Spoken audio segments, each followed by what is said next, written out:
The first thing I would say is, well, you should be afraid of taking risks and pursuing something meaningful, but you should be more afraid of staying where you are if it's making you miserable. This is the Peter Pan story, roughly speaking. Peter Pan is this magical boy. Pan is the god of everything, roughly speaking. And he's the boy that won't grow up. And he's magical. Well, that's because children are magical. They can be anything. They're nothing but potential.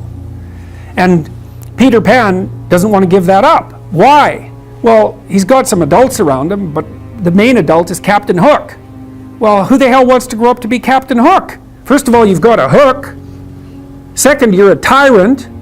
And third, you're chased by the dragon of chaos with a clock in its stomach, right? The crocodile. It's already got a piece of you.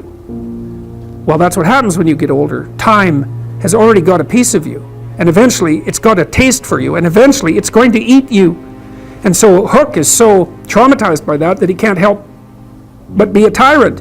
And then Peter Pan looks at traumatized Hook and says, well, no, I'm not sacrificing my childhood for that.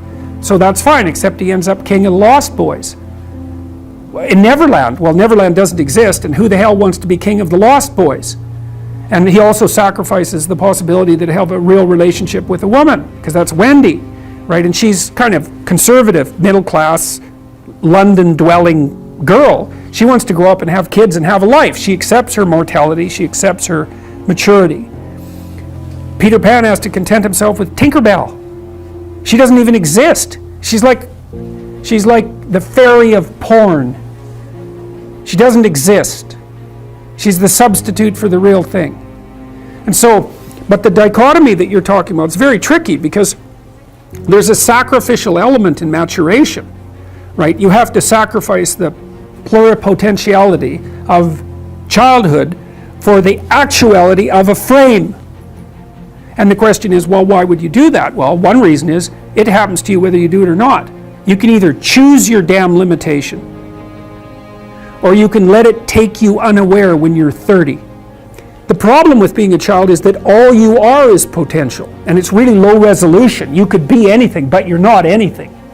So then you go and you adopt an apprenticeship, roughly speaking, and then you become something.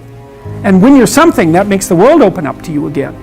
Part of the proper path of development in the last half of life was to rediscover the child that you left behind as you were apprenticing. And so then you get to be something and regain that potential at the same time. What do you say to those viewers that don't pursue their dreams and are locked in their careers because they are too afraid to take risks and pursue something meaningful? Well, the first thing I would say is, well, you should be afraid of taking risks and pursuing something meaningful, but you should be more afraid of staying where you are if it's making you miserable. It's like the first thing you want to do is dispense with the idea that you get to have any permanent security outside of your ability to contend and adapt. It's the same issue with children. You're paying a price by sitting there being miserable. And you might say, well, the devil I know is better than the one I don't. It's like, don't be so sure of that. The clock is ticking.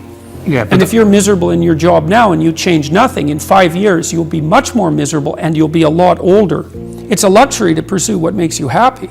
It's a moral obligation to pursue what you find meaningful. And that doesn't mean it's easy. It might require sacrifice.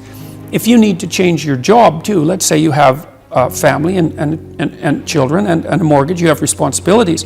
You've already picked up those responsibilities. You don't just get to walk away scot-free and say, well, I don't like my job, I quit. That's no strategy. But what you might have to do is you think, well, this job is killing my soul. All right, so what do I have to do about that? Well, I have to look for another job. Well, no one wants to hire me. It's like, okay, maybe you need to educate yourself. Maybe you need to overcome your fear of being interviewed. Maybe you need to sharpen your social skills. Like, you have to think about these things strategically. If you're going to switch careers, you have to do it like an intelligent, responsible person. That might take you a couple of years of effort to do properly. It took me a long time to understand what sacrifice meant. I started to understand that people often acted out conceptions before they understood what they meant. In any case, the idea of sacrifice, what a sacrifice means is that you give up something of value in the present so that you can improve the future. And you know, that's no different from what we call discipline. It's exactly the same thing. It's just the concretely acted out version of that. So the idea is that you have to give up something of value now so that you make the future better. And sometimes it's even something you love now, and that's a good example too, because often the things that stop us from moving forward are our attachments to things that we should no longer be attached to, right? And in fact, you can almost make that definitional.